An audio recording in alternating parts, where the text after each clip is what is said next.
Mário estava enfrentando um momento muito difícil.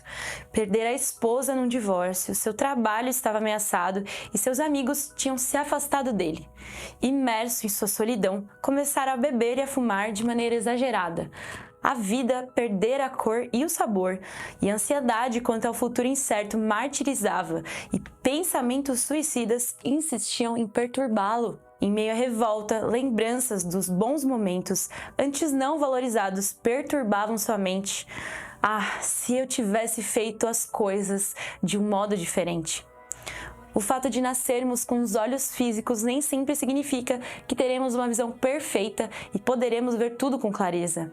Mas ver com os olhos nem sempre significa enxergar, principalmente quando nos referimos a questões emocionais e espirituais.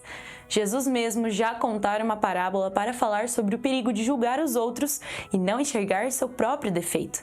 Ele disse em Lucas 6,41: "Por que você repara no cisco que está no olho do seu irmão e não se dá conta da viga que está no seu próprio olho?" Problemas emocionais podem levar a desequilíbrios mentais. Agora, Mário estava internado no hospital psiquiátrico. Pouco lhe adiantara todo o seu conhecimento, posição social ou condição financeira. Tudo isso não lhe comprara a felicidade. Em outra situação, quando Jesus conversava com seus discípulos, alertou-os para tomarem cuidado com o fermento dos fariseus e o perigo de terem seus corações endurecidos, sem discernimento.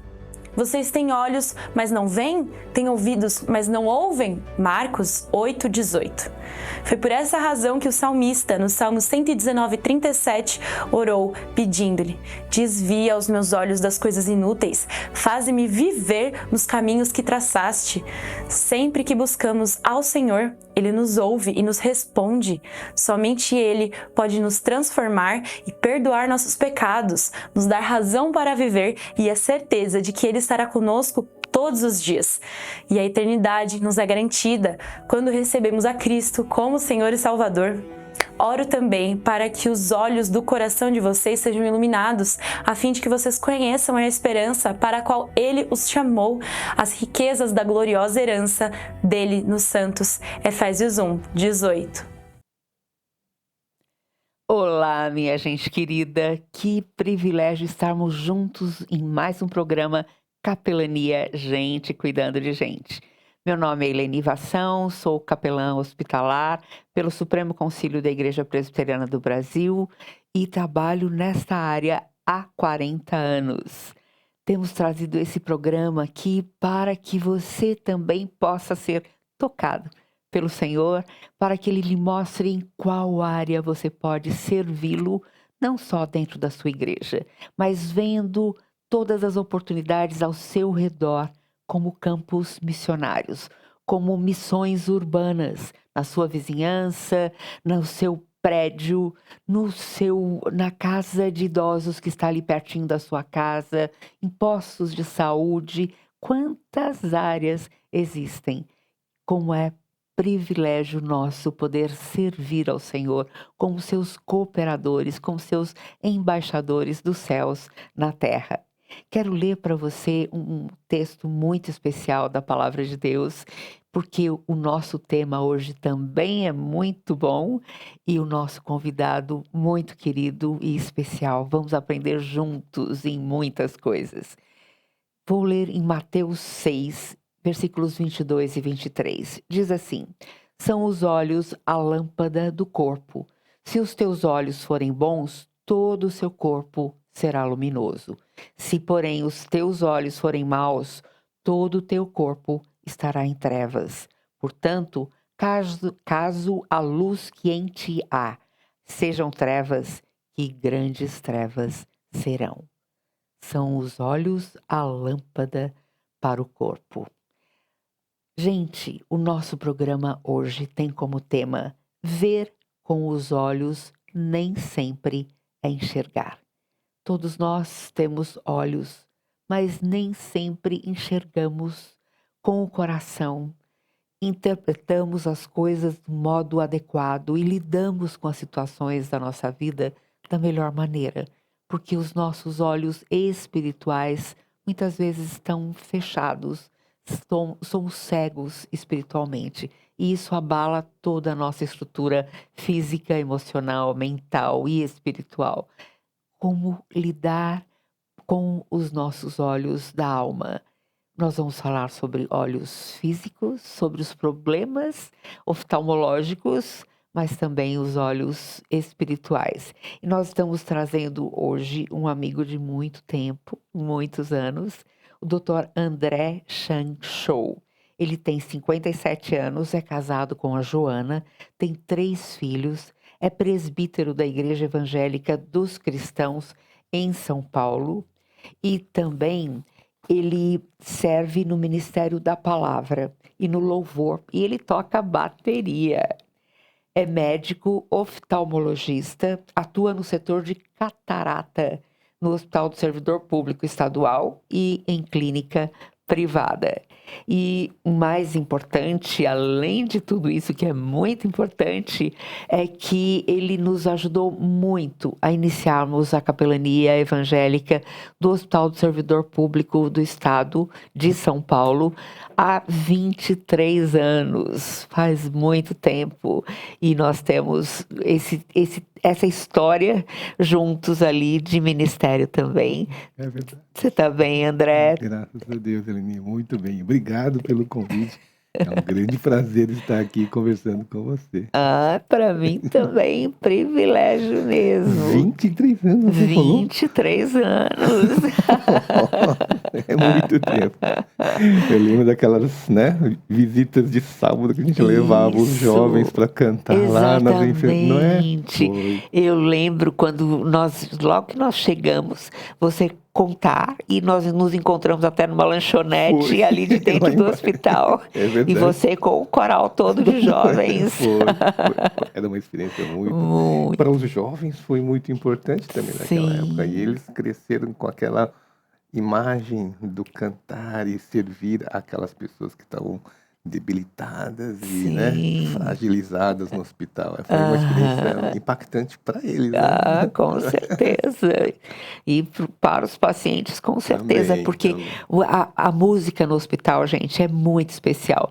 Porque os corais das igrejas e conjuntos musicais, tal, que a gente leva para dentro do hospital, sempre acompanhado por alguém da capelania, o coral e o conjunto, ou o conjunto, vão cantando, andando pelos corredores dos hospitais e chegando a olhar no rosto de cada paciente, porque as portas são abertas em cada setor, vários pacientes ou cuidadores familiares também saem no corredor, os profissionais da saúde param para ouvir, e a palavra de Deus, através da música, alcança a alma, é Com muito certeza. mais profunda, não De é? ver a reação dos pacientes, né? Outros, uns choram, né? De Sim. ouvir, né? A mensagem de amor de Deus é muito Muito especial.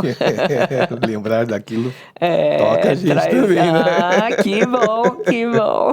É verdade. André, fala um pouquinho sobre a sua família. Conta Ok. pra gente.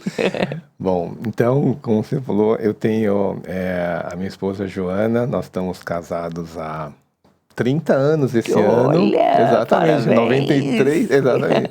30 anos esse ano. Eu tenho, então, uma caminhada já longa, né? Juntos, nós temos 3 filhas.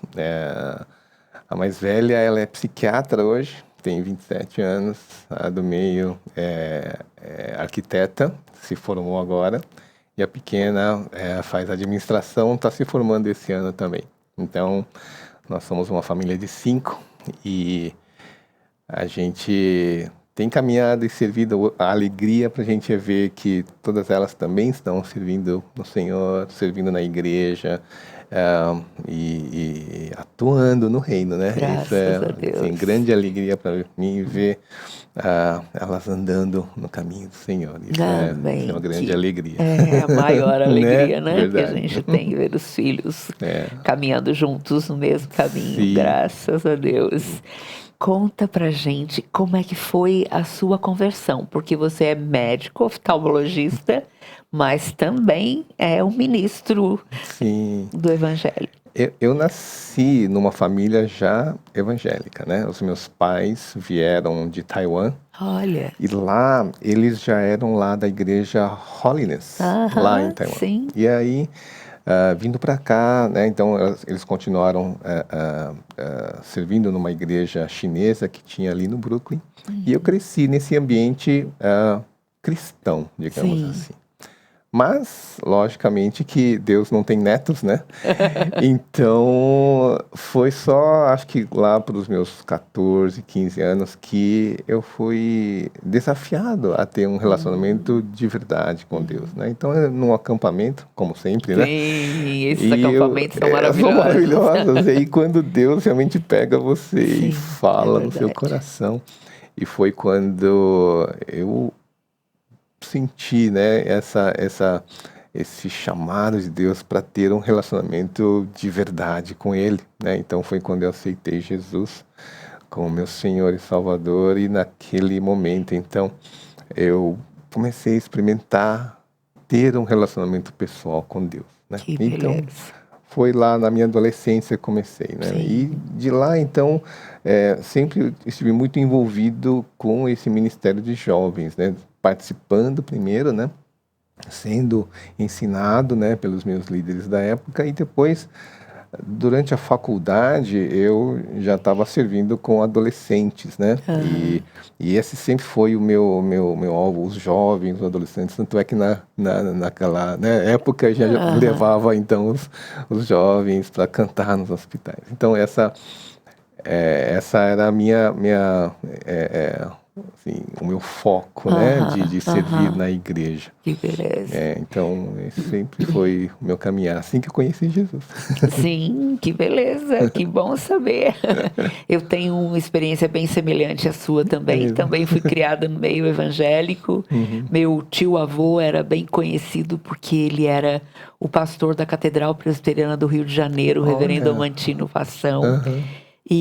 Mas meus pais, crentes também, líderes na igreja, mas eu também vim a conhecer a Cristo no acampamento Palavra da Vida aos 13 anos. Foi lá também, olha Palavra só. da Vida. Em Atibaia, não é? Em Atibaia, Isso, foi lá que eu me converti E a também. pessoa que mais me tocou ali foi a Sati.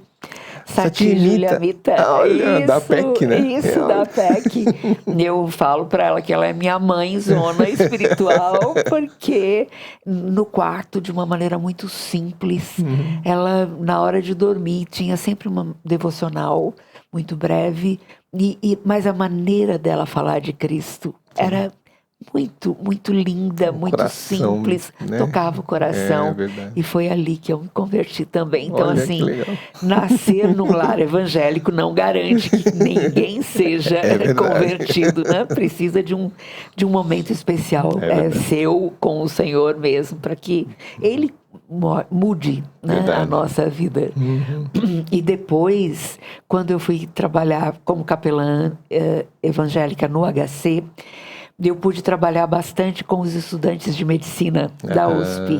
Olha só. Então, como foi importante poder trazê-los para dentro do hospital, treiná-los em capelania também.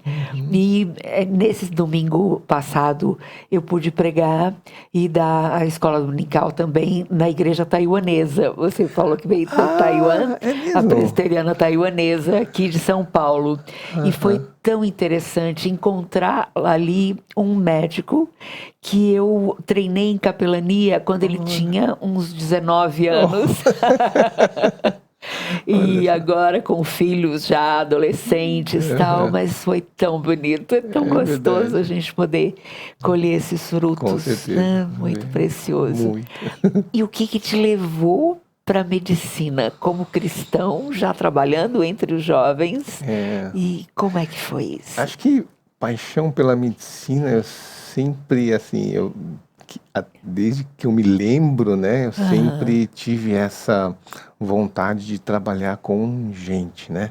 Então, de ajudar pessoas, assim, era sempre alguma coisa que estava no meu coração. Então, medicina, eu não lembro desde quando, mas acho que desde muito pequeno eu devia já ter essa, né, essa paixão. Agora, pela oftalmo, que foi diferente, né? Pela oftalmo, Conte. então, eu já estava me formando quando eu conheci, então, a minha atual esposa, era minha namorada, né, na época, e a gente estava se decidindo entre ir para os Estados Unidos. Tínhamos uma oportunidade Sim. de ir morar lá, fazer uma imigração para lá, ou ficar aqui. E eram decisões grandes que a gente tinha que tomar, né? Então, para onde ir, o que fazer, tal.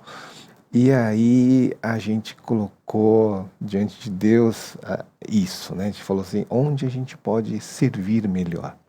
Aí ir para lá era um problema, a língua ia ser sempre um problema, a gente ia ser sempre diferente, né? Então a gente nunca ia conseguir alcançar jovens, que era o nosso foco, né? Então os jovens não querem ser ensinados por alguém que não fale a língua deles Com adequadamente, certeza. né? Então isso era um empecilho. Então a gente falou, não, então lá não é um lugar que a gente vai poder servir jovens, né? Então vamos ficar aqui, mas que especialidade eu vou escolher? Oftalmo não era uma paixão da minha vida, porque durante o curso da medicina a gente não tem noção grande de oftalmo. A gente tem um curso de 2 semanas Nossa, é de muito oftalmo, é pouco. muito pouco. Mas então a gente sentou e começou a pensar que especialidade seria boa para a gente ter domínio sobre minha agenda, por exemplo. Se eu quero servir, como é que eu vou poder, se eu tenho que depender de plantão, hospital e não sei o quê? Então a gente foi por esse caminho, né, de aonde eu posso ter domínio sobre minha agenda e poder servir melhor a Deus. Então, nesse sentido, a gente começou a pensar em especialidades em que eu pudesse trabalhar com mais independência, né? Então, montar o meu consultório e ter domínio sobre minha agenda. E aí apareceu minha esposa que sugeriu, assim, é que tal o oftalmo? Nunca tinha imaginado. Olha só. Mas foi dali. Então, e acho que Deus honra as decisões da Com gente. certeza. E hoje eu não me vejo fazendo outra coisa. Que eu não vi isso antes, eu sou tão Que apaixonado coisa. pelo que eu faço. Mas acho que porque Deus honra as decisões que a gente certeza. toma quando a gente coloca Ele como Sim. alvo, né? Eu acho Porque que ele coloca sentido. sim, né? naquilo que Não- você faz. Exatamente. Né? Exato, Não é só uma profissão, é uma missão. Sim. E que Deus usa a profissão verdade, também, mas sim. para a glória dele. Verdade, Então, é. realmente, tudo que você faz, né, é bem sucedido em acho que tudo que você quando faz. você coloca a prioridade correta, Sim, né? Eu sim. acho que isso é uma lição que eu aprendi que Muito vale importante. muito, né? Isso é importante, gente, para qualquer profissão. Se você coloca o Senhor à frente e pede que Ele esteja dando discernimento quanto à escolha que você vai fazer, no sentido de usar os melhores dons e talentos que Ele tem lhe dado, mas com o propósito de servir ao Senhor. Sim. Então, não é diferente, não é separado.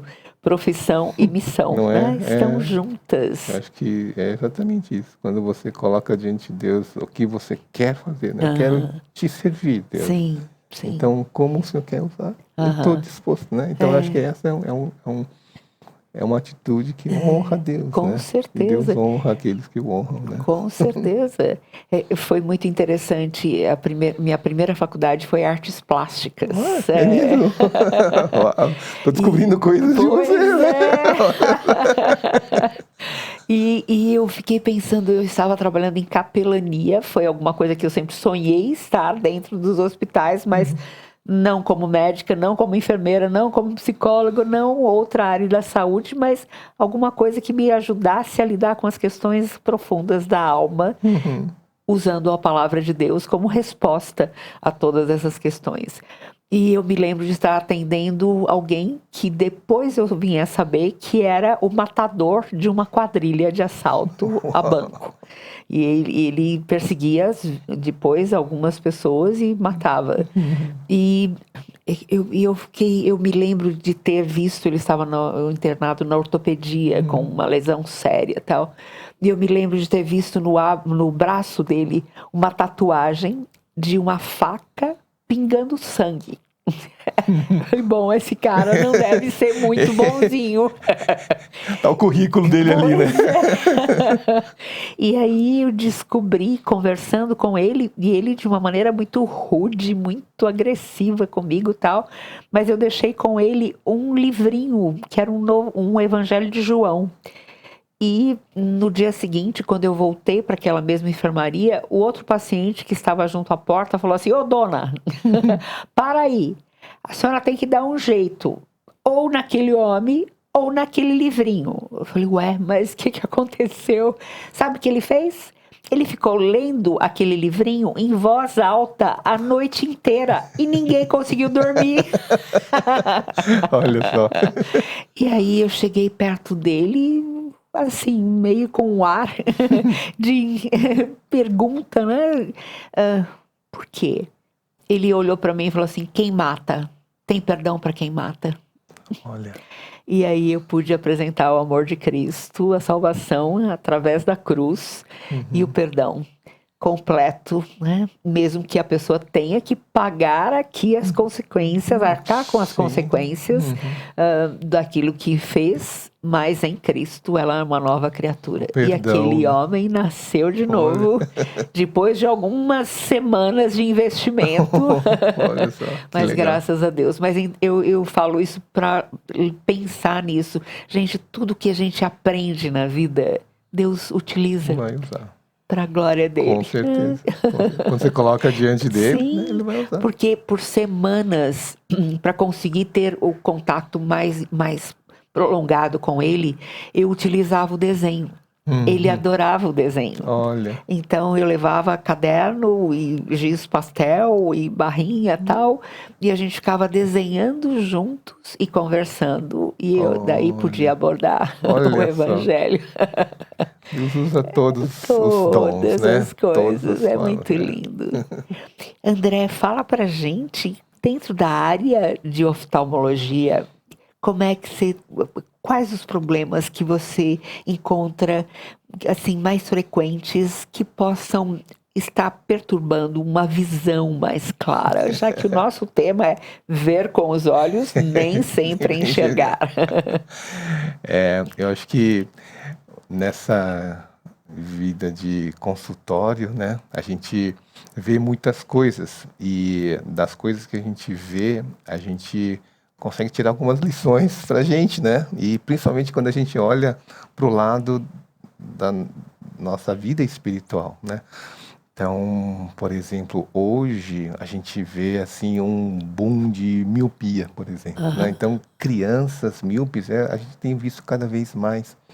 E isso às vezes tem relação com o uso excessivo de telas, né? Então, visão de perto e tal. Então, a gente tem visto crianças míopes, a gente tem visto adultos que deviam estar estáveis ficando mais míopes, né? Então, miopia virou uma epidemia agora, né? E é um problema sério, né? Então, e o míope é aquele paciente que enxerga só de perto, né? Então, o míope não enxerga de longe. Só consegue ver o que está aqui perto. Sim. Então, é aquele paciente detalhista, de minúcias de coisas, mas só consegue ver aqui, né? Não consegue ver mais longe. E é o que você falou, né? Então, ver nem sempre é enxergar, né? O míope espiritual, eu fiquei pensando outro dia que é basicamente isso, né? A gente só consegue ver o que está ao nosso redor, né? A gente não vê muito mais à frente, né? E eu creio que hoje muitos cristãos também, né? A gente acaba vivendo uma vida baseado naquilo que a gente enxerga aqui e agora, né? Então, na busca de satisfazer minhas necessidades, eu vou atrás de dinheiro, eu vou atrás de prazeres, casa, carro, né? Tudo pensando nesses, 70, 80 anos que nós temos aqui, né? E a gente se esquece de que nós temos que olhar um pouquinho mais longe. E Deus colocou no nosso coração aquele anseio pela eternidade, não é? Está em Eclesiastes, né? Então, se Deus colocou em nosso coração um anseio pela eternidade, a gente tem que aprender a enxergar um pouco mais longe, então, né? Então, eu acho que quando a gente passa a enxergar a eternidade, o que tem valor nisso aqui que a gente estava tão preocupado com as coisas, né? Nesses 70, 80 anos aqui, né? Então a gente busca coisas para isto, mas às vezes não enxerga a eternidade, né? Perde a visão de que estamos em uma jornada. Exato, Não é? exato. Não é só aqui Não é o só aqui. agora, mas tem um caminho para o céu. E que é muito maior do que isso aqui, né? Então, verdade. eu acho que a morte, eu acho que essa, né, acabou fazendo com que a nossa visão se limitasse nisso daqui, né? Eu penso naquela parte onde Jesus vai ressuscitar Lázaro, não é? Sim. Ele, quando a Maria vai falar com ele fica indignado, ele chora, né? Mas por quê? Porque a morte não deveria existir, né? Então acho que a indignação de Jesus, naquela hora, ele fica bravo com a morte, né? Então acho que quando ele olha aquilo, ele fala assim, isso não deveria existir. E ele veio solucionar aquilo, né? Sim. Então ele veio morrer para derrotar a morte, para que a gente pudesse então ter de novo a visão correta da vida eterna, né? E aí essa, eu acho que é a nossa, é o óculos que a gente coloca, né, da miopia, né? Quando a gente coloca o óculos correto, a gente começa a perceber que a coisa não termina nesses 70, 80 anos, mas a gente tem uma eternidade para viver. E quando a gente olha corretamente agora pela eternidade, a gente passa a viver de maneira diferente esses 70, 80 anos, né? Eu acho que o que devia nos dirigir aqui seria a visão correta da eternidade, né? Sim. Então, Que lindo, que lindo. Acho que essa é uma lição que eu aprendi nesses dias aí, vendo a miopia, né? Então, a miopia é e sabe o que é pior? É que hoje claramente, assim, a gente percebe que quanto mais a gente usa a visão de perto, piora mais a miopia. Verdade. Tanto é que a Associação dos Pediatras hoje limita o uso de tela em crianças, porque a gente sabe que é um efeito que acontece. Quanto mais a gente lê de perto, mais a miopia vai aumentar. Que interessante. Sabe que eu tô lembrando agora de uma orientação que você deu pro meu marido muitos anos atrás. Porque meu marido sempre lidou muito com tela, com o computador, com o celular, tal. Ele estuda muito, ele é um pastor.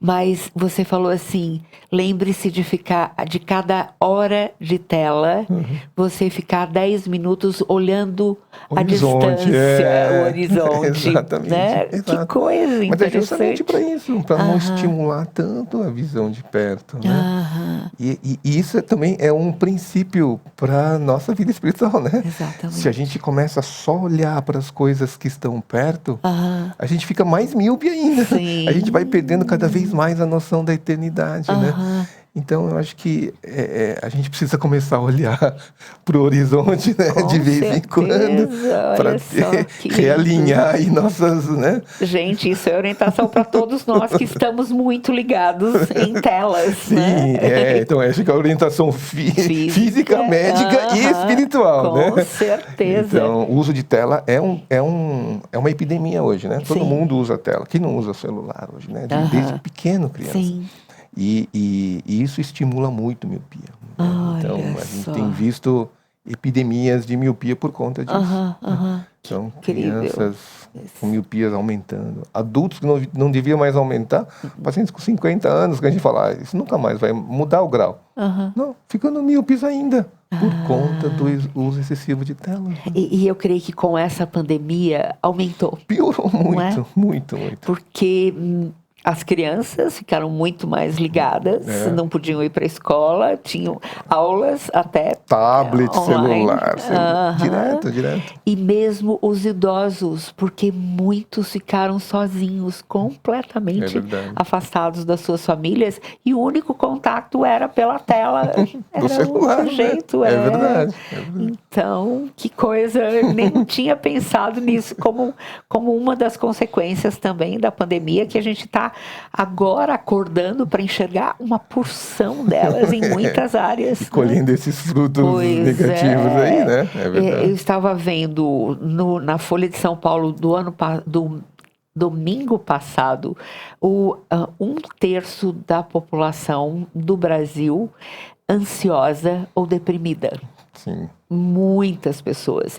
E agora, alguma coisa mais recente dessa semana, o número de crianças e adolescentes com tentativas de suicídio também. Isso é um ponto, foge um pouco da nossa área, né? Mas eu faço questionário nos pacientes que vêm ao consultório e a gente pergunta que remédios a pessoa usa, né? Sim. Se usa alguma coisa cronicamente, não.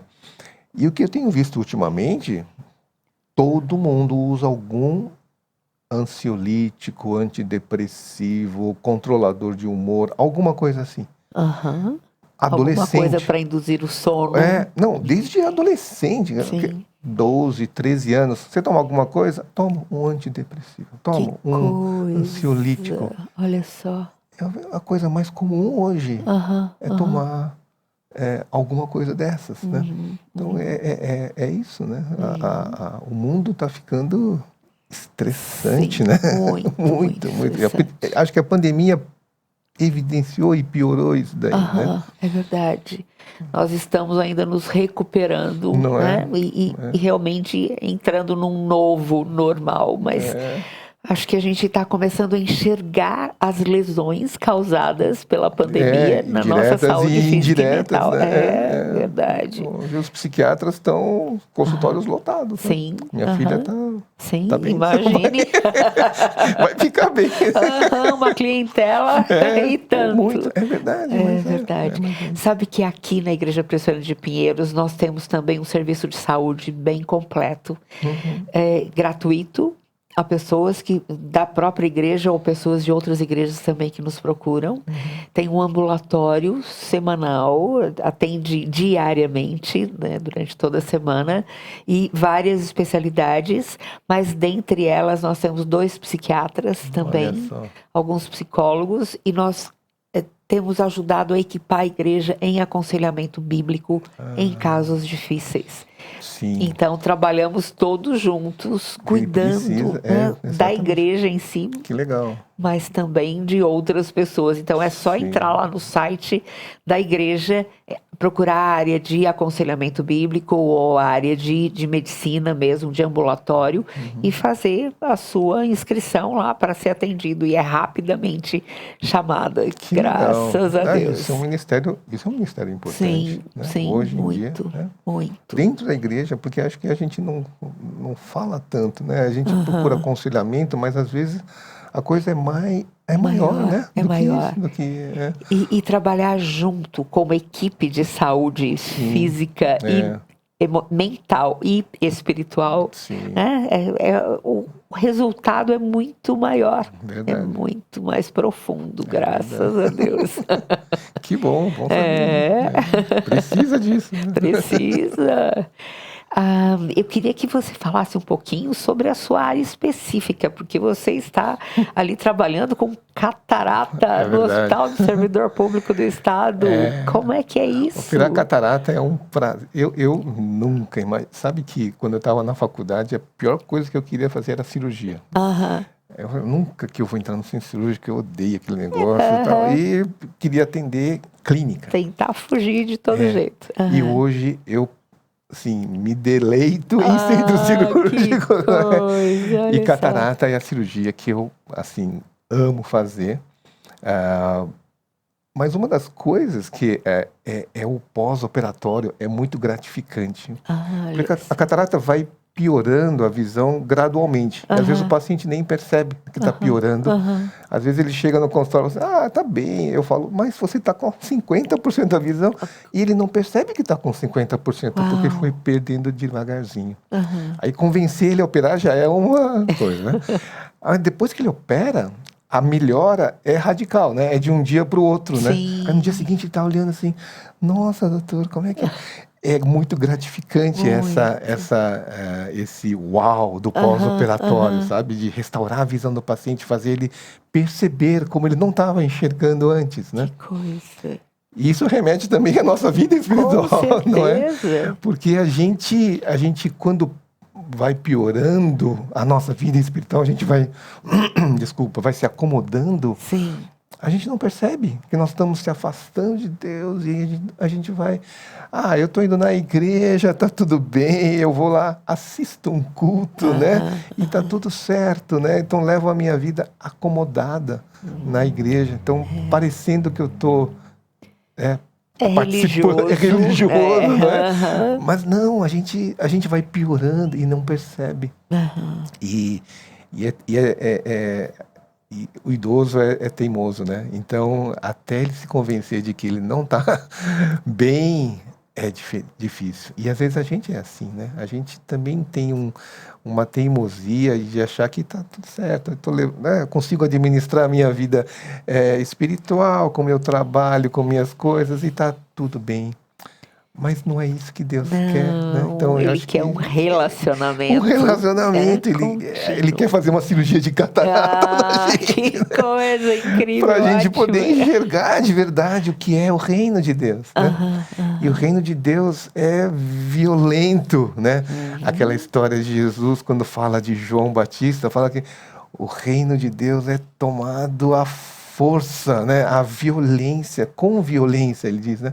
É até meio estranho quando a gente lê a primeira vez, mas eu entendo que o reino de Deus é tomado na violência de João Batista, porque ele está falando de João Batista, né? Que ele era radical no reino de Deus. Ele não era alguém que estava usando vestes, né, reais, de rico, né? Não. Aqui, as vestes importantes estão nos palácios, Jesus falava, né? Quem é João? João é aquele que está lá de roupa de pelo de camelo, não é isso? Abriu mão de tudo pelo reino de Deus. Sim. Então, essa é a violência que Deus, né, Jesus estava falando. O reino de Deus é radical. Isso que eu estava pensando, nessa palavra, não é? radical. É radical, é abrir mão daquilo que, né, de toda a sua vida em favor de Jesus. Aquele que vende tudo que tem pelo tesouro precioso que encontrou, pela pérola, não é isso? Essa é a radicalidade que o reino de Deus exige, né? Porque a palavra de Deus diz que nós estávamos mortos em nossos delitos e pecados. Exato. E o que o morto pode fazer por si mesmo ou por alguém mais? Nada. Né? Exatamente. A gente só precisa de vida. Exato. E foi isso que Jesus veio nos dar. Vida.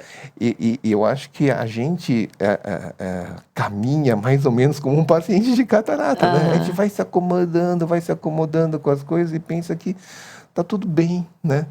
Mas não, aí Jesus quer dar um chacoalhão na gente. Ó. Você precisa de uma cirurgia de catarata para voltar a enxergar. Bendito chacoalhão, né? Bendito chacoalhão. O reino de Deus é tomado pela violência. A radicalidade da sua vida é o que precisa para... Né? Então, eu acho que capelania é violento, né? É você entrar no hospital e mostrar o reino de Deus para o paciente. O paciente fragilizado, lógico que é um ambiente mais aberto para receber, né? Mas o reino de Deus é levado. Oferecido a ele ali no leito. Com radicalidade, né? Então, acho que quem trabalha com capelania abre mão da sua vida pelo reino nesse sentido, né? Eu acho que isso é um trabalho importante nesse sentido. Então, muito bom. E capelania tem esse ministério junto aos enfermos, junto aos pacientes. E realmente, como você falou, a pessoa está muito mais aberta, porque na horizontal ela pode olhar para dentro de si mesma e para cima. E quando a visão dela não vai além do teto, o buraco vazio do coração na alma Piora, é né? mais sentido ainda. Então, como é interessante a gente chegar para um paciente, abraçar, acolher, no sentido de estabelecer um vínculo com ele, dar ouvidos, e ele começar a contar coisas que ele não contou para ninguém, nunca. E trazer questões da alma que ele está curtindo e sofrendo com aquilo, Sim. com culpas, com quebras de relacionamentos ali. E como é importante você chegar com a palavra de Deus nessa hora e oferecer para ele vida nova que só Cristo pode trazer. Eu acho que é isso mesmo. E eu acho que tem duplo benefício, né? Sim. Eu acho que o benefício para o paciente de você levar o reino de Deus, ou a palavra de consolo e uma esperança para o paciente. Exatamente. Mas Esperança. para quem está indo, essa é você experimentar o reino de Deus, né? Então, o capelão, aquela pessoa que se envolve com capelania, ou em qualquer outro ministério do reino, ver o reino atuar, ouvir essa história, né, que você me contou, Sim. isso é abrir os olhos, isso é cirurgia de catarata para mim, né? É ver como, nossa, olha como Deus está agindo através desse trabalho, né? Aí, olha, ali o reino de Deus está atuando. E o que eu estou fazendo aqui, né?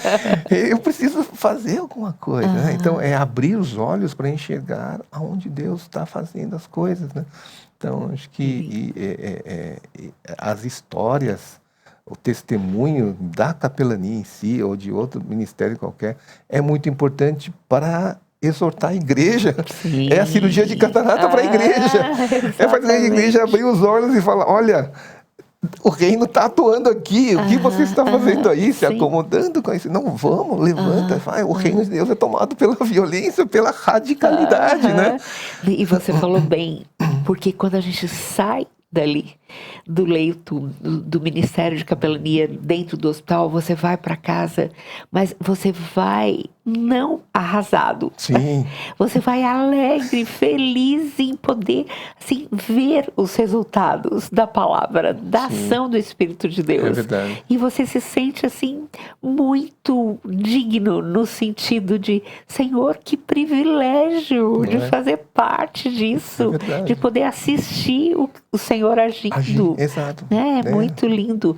E assim, a gente não age só, não leva a palavra só para o enfermo, mas também para o seu cuidador familiar, que está ali também cansado, exausto. Muitas vezes um idoso cuidando de outro idoso, e isso desgasta ambos. Mas também o profissional da saúde.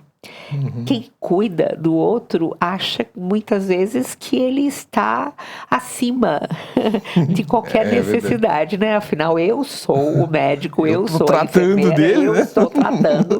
Então, eu já estou num estágio superior. Mas foi interessante, nós fazemos contato com uma diretoria de hospital, um grande hospital de São Paulo, e eles falaram, nós queremos capelania, nós precisamos agora, mas nós queremos que vocês comecem com os profissionais da saúde. Olha. Porque eles estão desgastados, eles estão se relacionando mal entre eles mesmos, mas o paciente sofre as consequências de tudo isso. Então, o paciente não vê uma solidariedade, um sinal de carinho. Né? São atendimentos profissionais, podem ser de alto nível, pessoas muito capazes, mas que não têm esse relacionamento que traz a adesão do paciente ao tratamento. Sim, é fundamental, né? Fundamental. Olha, fantástico. Eu achei incrível, eu fiz uma cirurgia de prótese, colocação de prótese no joelho por causa de artrose e tal, e eu estava com tanta dor, mas tanta dor na primeira noite, e já tinham dado várias medicações e nada conseguia lidar com aquela dor. E chegou um enfermeiro, e chegou perto de mim e falou assim, eu posso orar por você? Ele orou de uma maneira tão linda, tão profunda. E assim, eu vi Deus colocar a mão sobre o meu joelho e tirar a minha dor com a oração. Todos os medicamentos não tinham feito efeito. Olha Mas só. assim, como profissional da saúde cristão, né, pode ser usado nesse cuidado integral. Eu estava conversando ontem com uma médica pneumologista e ela contou que durante a pandemia do Covid, pneumologistas foram muito exigidos. E ela falou que muitas vezes os pacientes estavam com uma aflição porque não conseguiam respirar. E ela, sem saber o que fazer, no começo do Covid ninguém sabia o que fazer, né? E ela começou a perguntar: eu posso orar por você? E ela começou a orar com vários pacientes. E eles começaram a relaxar, e como aquilo ajudou no tratamento também. E ela estava atendendo um médico, um colega, que já tinha observado esse trabalho dela com vários outros pacientes. E ele estava com Covid, aflito, não conseguia respirar. E ela começou a examiná-lo. E ele falava: não, ora primeiro. Que interessante, olha, né? O melhor remédio. Não é? Ainda. Porque ele viu acontecer, né? É verdade. É um grande testemunho, né? É muito lindo. Que lindo. Mas a gente, quando o paciente opera de catarata, tem essa história de ver, né? Então, o primeiro pós-operatório é assim: doutor, tá ótimo, eu tô vendo tudo bonitinho, a cor branca é mais branca, o azul é mais azul, tá lindo, tá perfeito. Ele vem deslumbrado com o resultado. Sim. Uma semana depois, ele vem triste. Doutor, eu tô triste. Mas por que você tá triste assim? Não tá enxergando? Tá tudo perfeito, tá lindo, tô enxergando tudo direitinho. Mas eu tô vendo que eu tô cheio de ruga agora, eu tô vendo meu apartamento é sujo, tá tudo encardido. E aí eles começam a se levantar para fazer as coisas. Vai corrigir isso aqui, vai reformar o apartamento. Então é quando ele vê a coisa como e o que está faltando, ele se levanta para fazer. Então, essa história do testemunho, né? Então, quando você vê a coisa acontecendo, aí que você se acorda para, eu preciso fazer alguma coisa, né? Que coisa, uma aviação. Ver direito. Então, tira da inércia. Tira da inércia, né? Eu acho que esses testemunhos, essas histórias todas dos pacientes, quando contados para a igreja, agora pensando na igreja, né? A igreja precisa enxergar direito, né? Sim. E os testemunhos são... Deixa eu só pegar aqui um livro falando sobre a igreja. Isso, né? Eu acho que a igreja precisa ouvir essas histórias. Sim. Porque essas histórias são a cirurgia de catarata. É verdade. Para a gente tirar da acomodação que a gente está, né? Na igreja. Então, quando a gente ouve as histórias, olha, Deus está atuando aqui, o reino de Deus está invadindo aqui. Sim. Vamos fazer. Aí a igreja acorda para a realidade, né? E cresce. E cresce. Não é verdade? Amadurece. É verdade. Porque não está mais acomodada. Está sendo desafiada a levar uma resposta para uma situação crítica. E ela fala: meu Deus, onde eu vou encontrar a resposta para oferecer para essa pessoa? E tem que correr para a palavra. E tem que mastigar aquela palavra para saber como aplicá-la. É verdade. A gente escreveu esse livro, está sendo lançado agora, Capelania Domiciliar. Meu filho, Denis, que é capelão também, e eu escrevemos justamente para despertar e equipar a Igreja de Cristo para assistência domiciliar. Muitas vezes a gente vai fazer visita para alguém, mesmo que seja um irmão de longa data, e a gente não sabe o que fazer, o que falar. Quando eu acompanhei um querido de maneira mais contínua na sua terminalidade, estive com ele nos hospitais e observei as visitas que ele recebia, coitado. Deu dó. Deu dó. Ele morrendo de dor, ele com uma dor na alma também, né? Porque ele estava partindo 40 e poucos anos com filhos pequenos. Então, assim, uma dor enorme. E eu vi muita gente muito boa, muitos crentes, ministros evangélicos muito bem intencionados, mas chegarem lá e levarem o sermão de domingo, pregarem 40 minutos, coitado. Ai, judiação. Então, a gente escreveu este livro e a gente tem dado cursos nas igrejas. A sua igreja pode receber um curso de capelania domiciliar, é só agendar com a gente. Entre lá no nosso site capelanianasaude.org.br. E nós vamos a qualquer parte do país, levamos sempre 2 dos nossos capelães, um curso de um dia todo.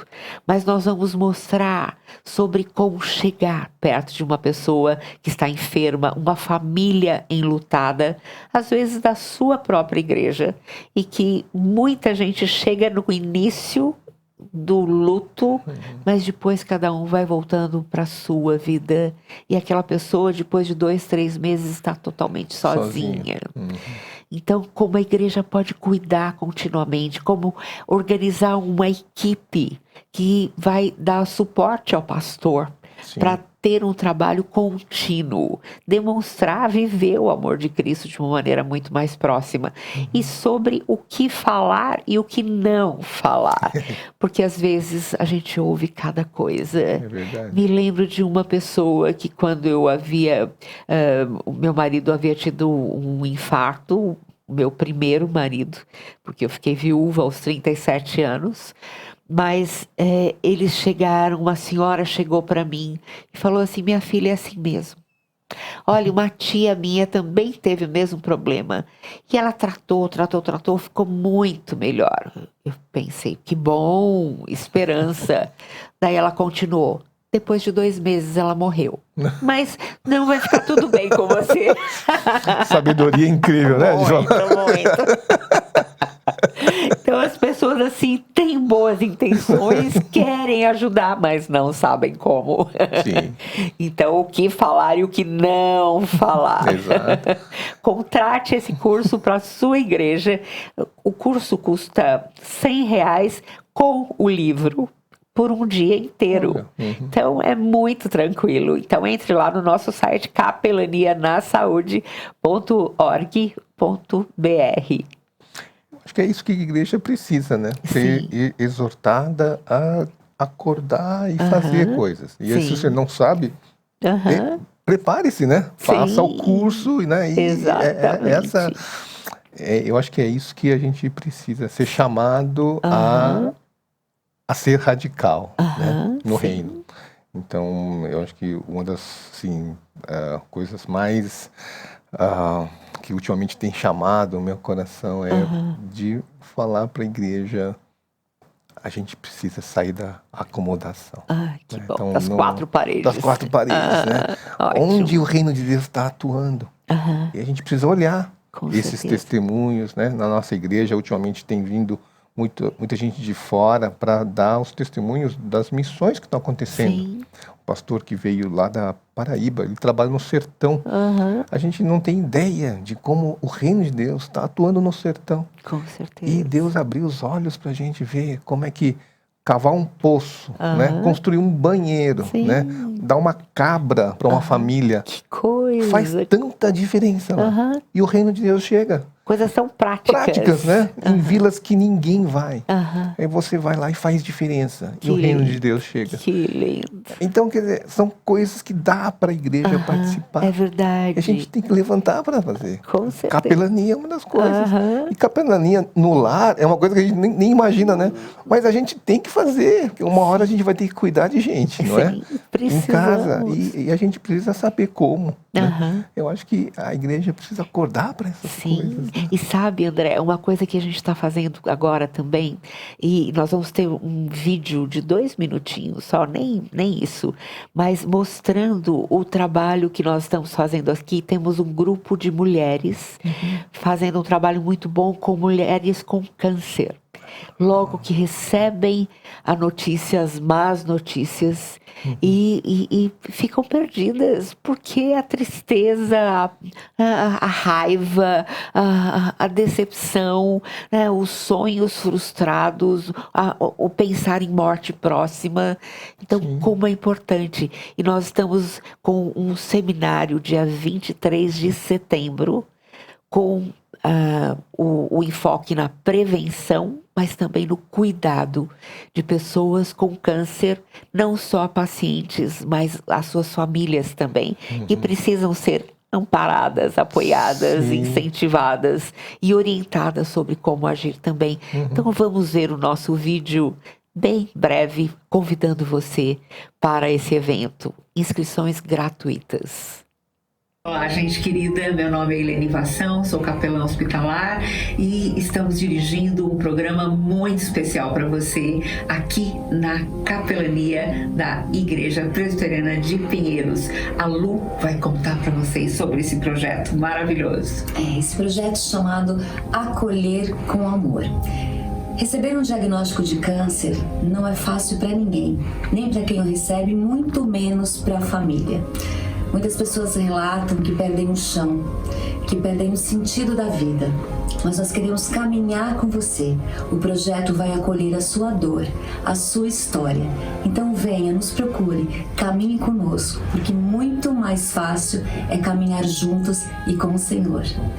Dia 23 de setembro teremos um evento aqui, Esperança e Cuidado no Câncer. Inscreva-se pelo site da IPP. Esperamos você conosco. Até lá. Até.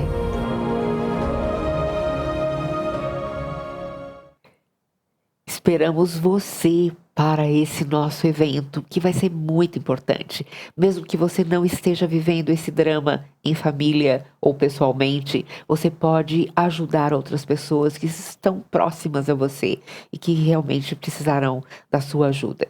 Quero deixar um versículo para você e depois passar para o Dr. André fechar o nosso programa de hoje.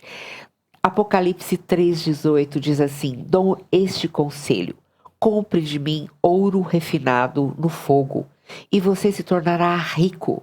Compre roupas brancas e vista-se para cobrir a sua vergonha e nudez. E compre colírio para ungir os seus olhos e poder enxergar. Doutor André. Eu acho que foi muito precioso esse tempo da gente conversar aqui, né?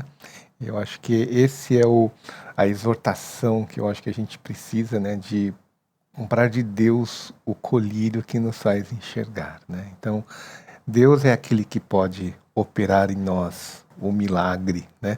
De tirar a nossa catarata espiritual, né? De nos dar o óculos certo para a gente ver. Então, quando a gente consegue enxergar a realidade do reino, quando a gente consegue enxergar a realidade da eternidade, né, que nós estamos vivendo, a gente aprende a viver de modo correto aqui. Né? Então, eu acho que essa é a exortação que eu quero deixar aqui para a gente. Né? Então, a gente é muito doente. Né? Então, nós sofremos.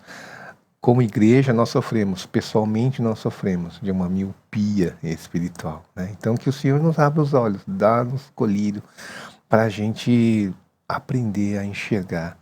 E à luz da eternidade, né? Então, enxergando, né? Direcionado por esse anseio pela eternidade, a gente aprender a ser reino de Deus aqui. Né? Então, como é que a gente usa o nosso tempo aqui com sabedoria? Né?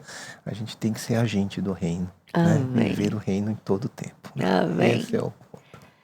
Doutor André, muitíssimo obrigada. Foi preciosíssimo esse tempo. Aprendemos muito e queremos ser continuamente desafiados para pingarmos esse colírio da palavra todos os dias, para podermos enxergar melhor o que o Senhor quer de nós e como Ele vai nos usar para a glória do nome dEle e para nossa alegria também. Amém. Fica aí o desafio, gente. Até a semana que vem, se Deus quiser, com Capelania. Gente cuidando de gente. Tchau, tchau. Tchau.